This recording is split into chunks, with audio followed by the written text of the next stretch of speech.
Assalamualaikum warahmatullahi wabarakatuh. Halo teman-teman mahasiswa Universitas Terbuka pada tutorial online bersama saya Mutia Lutfi selaku tutor mata kuliah penanganan anak berkebutuhan khusus.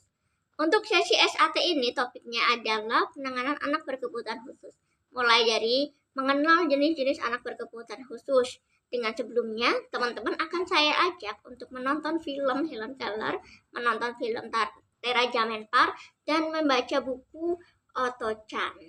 Kemudian teman-teman akan saya ajak untuk belajar tentang model pendidikan untuk anak berkebutuhan khusus, peran keluarga dalam penanganan anak berkebutuhan khusus, dan sampai dengan harapan dan solusi untuk anak berkebutuhan khusus tersebut.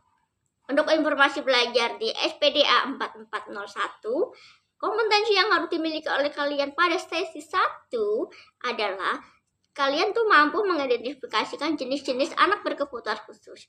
Jika teman-teman kurang memahami atau ada hal yang ingin ditambahkan, silahkan didiskusikan di forum diskusi. Saya harap kalian dapat berperan aktif pada forum diskusi agar semua mendapatkan nilai yang memuaskan. Sekian dari saya. Wassalamualaikum warahmatullahi wabarakatuh.